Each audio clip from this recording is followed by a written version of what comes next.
ठीक है, theory read करिए।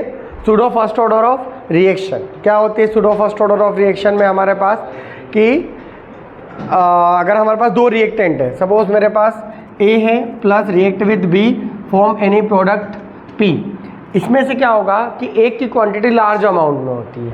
ठीक है, मान लिया हम लोगों ने क्या करा, इसकी क्वांटिटी 10 कंसिडर कर ली, 10 मोल्स, और इसकी क्वांटिटी हमने 0.1 मोल कंसिडर करी। ठीक है, तो प्रोडक्ट का फॉर्मेशन भी कितना होगा? 0.1 मोल ही होगा। ठीक है, तो रिमेनिंग कॉन्सेंट्रेशन, चलो इसे हम इनिशियल कॉन्सेंट्रेशन कंसिडर कर लेते हैं। ये क्या है हमारे पास? इनिशियल कॉन्सेंट्रेशन है।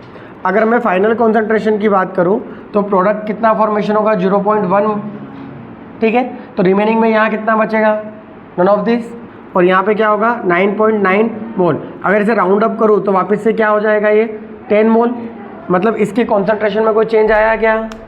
नहीं आया। अगर हम दूर से नॉर्मली देखें, ठीक है, तो इस रिएक्शन की जो रेट है या ऑर्डर है वो किस पे डिपेंड कर रही है? ए एंड बी के ऊपर डिपेंड कर रही है। बट जब हमने इसका एक्सपेरिमेंट किया तो पता क्या चला कि ए के कॉन्सेंट्रेशन में तो कोई चेंजेस हुआ ही नहीं है, सिर्फ किसके कॉन्सेंट्रेशन में चेंज हुआ? बी के कॉन्सेंट्रेशन में। तो अगर हम रेट ऑफ रिएक्शन लिखते हैं रेट एक्सप्रेशन के अकॉर्डिंग, तो rate is directly proportional to A and B, ऐसा दिख रहा था।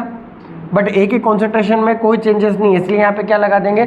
0। तो हमारे पास क्या आएगी? Rate is directly proportional only B.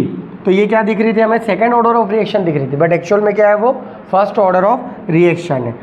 समझ में आया कि फर्स्ट ऑर्डर ऑफ रिएक्शन कब होगी? जब किसी एक रिएक्टेंट की कॉन्सेंट्रेशन को मैक्सिमम दे दे और एक को क्या दे? मिनिमम दे दे। अब ऐसी कौन सी रिएक्शन है? जितनी भी हाइड्रोलिसिस की हम रिएक्शन पढ़ते हैं, ठीक है, जितने भी हाइड्रोलाइसिस का हम रिएक्शन पढ़ते हैं वो सभी के सभी क्या है?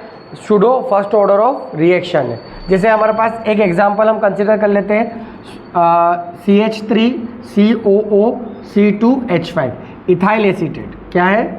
Ethyl acetate. इसका हाइड्रोलिसिस कर रहे हैं तो नॉर्मली यहाँ पे जो वाटर की क्वांटिटी होती है वो लार्ज अमाउंट में होती है, एक्सेस अमाउंट में होती है। ठीक है, क्या होती है? लार्ज अमाउंट में यहाँ पे क्वांटिटी होती है इसकी। अगर हम रिएक्शंस करेंगे तो अब क्या होगा? मान लीजिए वही 10 मोल, सॉरी इसका क्या है? 0.1 मोल है और इसका कितना है? 10 मोल है। ठीक है, तो रिएक्शन होगी तो क्या बनेगा हमारे पास? CH3COOH प्लस C2H5 और OH। ये हमारे पास प्रोडक्ट बनी। हमें प्रोडक्ट से कोई मतलब नहीं। Hydrolysis of ethyl acetate is a pseudo first order of reaction, क्योंकि ये तो इनिशियल कंडीशन है। फाइनल कंडीशन में क्या होगा? ये 0 हो जाएगा और ये कितना हो जाएगा? 9.9 मोल। कोई चेंजेस है क्या उसमें? कोई चेंज नहीं है। तो रेट ऑफ रिएक्शन पहले दिख क्या रही थी हमें? Directly proportional to CH3COO C2H5, इस पर भी डिपेंड कर रही है और H2O पे भी डिपेंड कर रही है। ठीक है, बट H2O के कॉन्सेंट्रेशन में कोई चेंजेस नहीं है, इसलिए क्या लगा देंगे? पावर 0 लगा देंगे। तो rate is directly proportional to CH3COO C2H5, ऐसा हो जाएगा।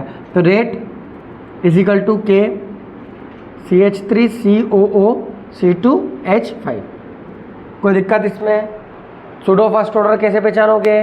कि दो रिएक्टेंट है और किसी एक का कॉन्सेंट्रेशन लार्ज अमाउंट में और एक का कॉन्सेंट्रेशन लेस अमाउंट, तो ये क्या हो जाएगी? Pseudo first order of reaction, क्योंकि एक के कॉन्सेंट्रेशन में कोई चेंजेस नहीं आ रहा और एक पूरी तरह से क्या होता है? हो चुका है, यूज्ड हो चुका है।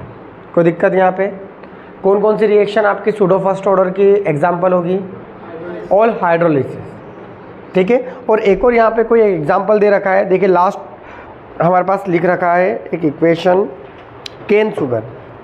ठीक है, केन शुगर का जो हाइड्रोलिसिस है वो भी किसका एग्जाम्पल है? सूडो फर्स्ट ऑर्डर का एग्जाम्पल है। ठीक है, चलिए नोट डाउन कर लीजिए इसे।